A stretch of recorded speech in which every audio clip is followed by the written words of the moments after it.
विधानसभा चुनाव को लेकर सरगर्मियां तेज हैं। वैसे तो पार्टियों ने रणनीतियों को धार देना जो है शुरू कर दिया, लेकिन इन दिनों झारखंड के सियासी गलियारों में कुछ सवाल गूंज रहे हैं और वो सवाल ये है कि आखिर झारखंड सरकार में सत्ता का पावर पॉइंट कौन है और विधानसभा चुनाव में पूर्व सीएम हेमंत सोरेन की क्या भूमिका होगी।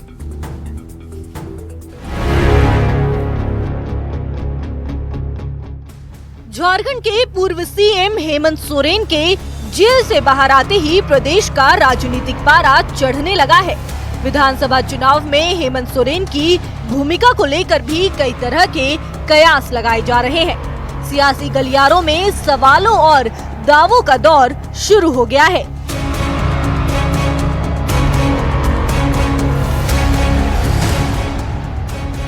सवाल ये कि झारखंड में अब हेमंत सोरेन की क्या भूमिका होगी।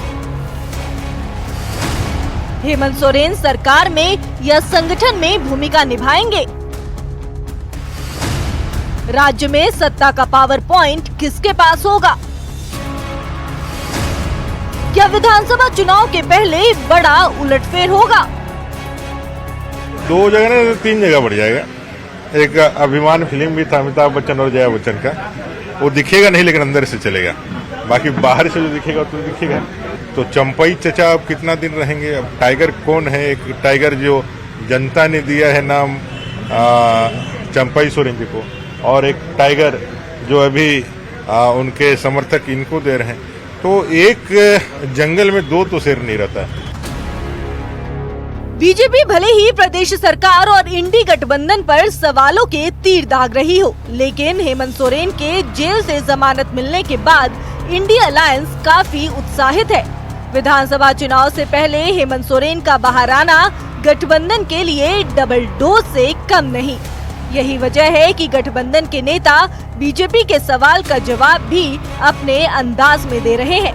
उनका कहना है कि लोकतंत्र में जनता ही पावर पॉइंट होती है। हेमंता विश्व शर्मा को भेज दिया, शिवराज सिंह चौहान को भेज दिया, पहले से वाजपेयी जी थे, तो उनके जो 3 पावर पॉइंट हैं उस हिसाब से वो यहाँ पर इस बात पर चर्चा कर रहे हैं और इस तरह की भ्रामक बातें करके वो अपने आप को, अपने अस्तित्व को जिंदा रखना चाहते हैं।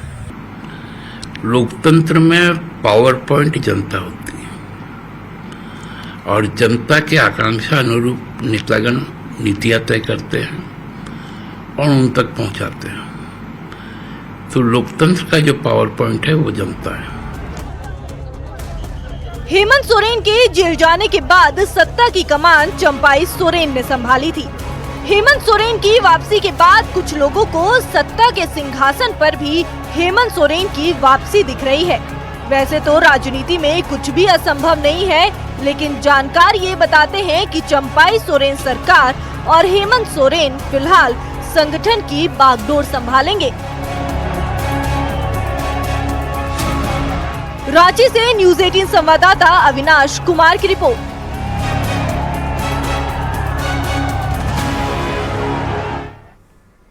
झारखंड बीजेपी प्रदेश अध्यक्ष बाबूलाल मरांडी संथाल परगना के दौरे पर उपराजधानी दुमका पहुंचे और एक बार फिर से बांग्लादेशी घुसपैठ का मुद्दा उठाया। दरअसल हूल दिवस के मौके पर उन्होंने पोखरा चौक पर हूल क्रांति के महानायक वीर शहीद सिद्धो कान्हू की प्रतिमा पर माला चढ़ाकर श्रद्धांजलि अर्पित की।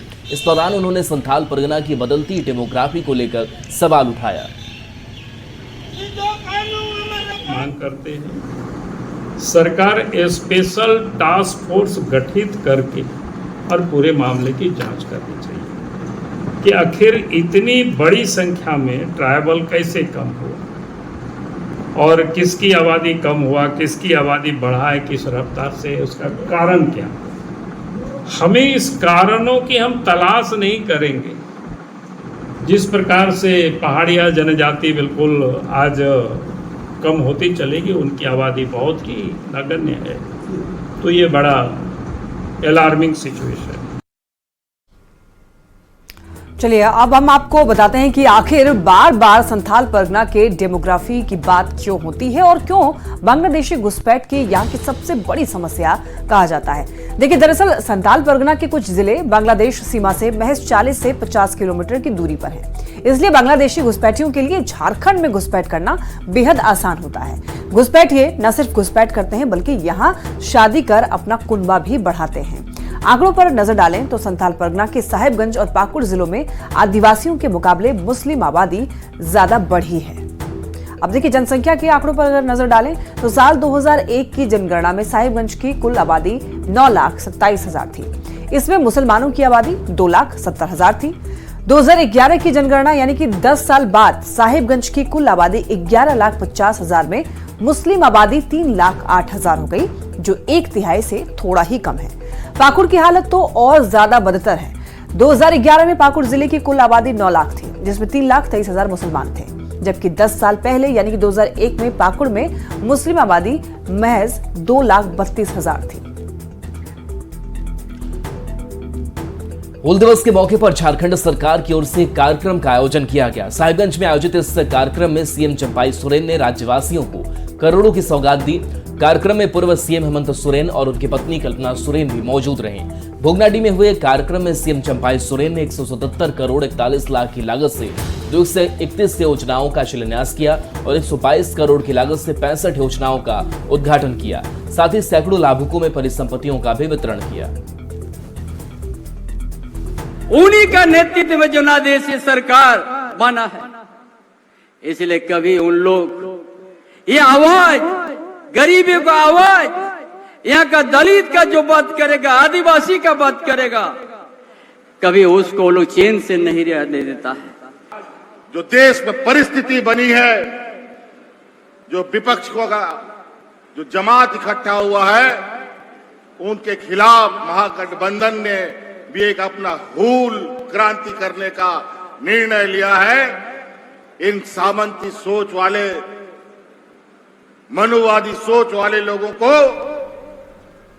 राज और देश से इनकी जड़ें ही कबाड़ देने का हम लोगों ने संकल्प लिया है।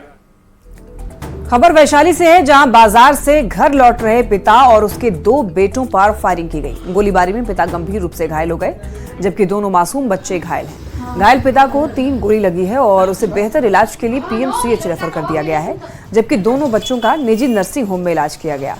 घटना महुआ थाना क्षेत्र के गद्दोपुर गांव की है और बताया जा रहा है कि पंकज मिश्रा अपने बेटों के साथ छतवाड़ा पोठिया गए हुए थे और घर लौटने के दौरान घात लगाकर बैठे अपराधियों ने फायरिंग की। एसडीपीओ के मुताबिक फायरिंग के एक आरोपी की पहचान कर ली गई है और उसकी गिरफ्तारी के लिए छापेमारी भी की जा रही है। वहाँ पर हम लोग आए थे ना पटिया के, तो हमें तुम्हारा गोली चला के चला गया। आपको भी लगा? बारूद लगा। वो बउआ कौन है? मेरा भाई। बेतिया में पुलिस ने 2 साइबर अपराधी को गिरफ्तार किया है। पुलिस ने मझौलिया के चौकटिया गांव में कार्रवाई की है। गिरफ्तार अपराधियों के पास से 7 लाख से ज्यादा कैश, 4 अलग अलग कंपनी के सिम कार्ड, 11 मोबाइल और 11 एटीएम कार्ड जब्त किए गए हैं। गिरफ्तार इम्तियाज और मिंटू आलम उर्फ अबरार का आपराधिक इतिहास रहा है। मझौलिया थाना में दोनों के खिलाफ साइबर अपराध के मामले दर्ज हैं।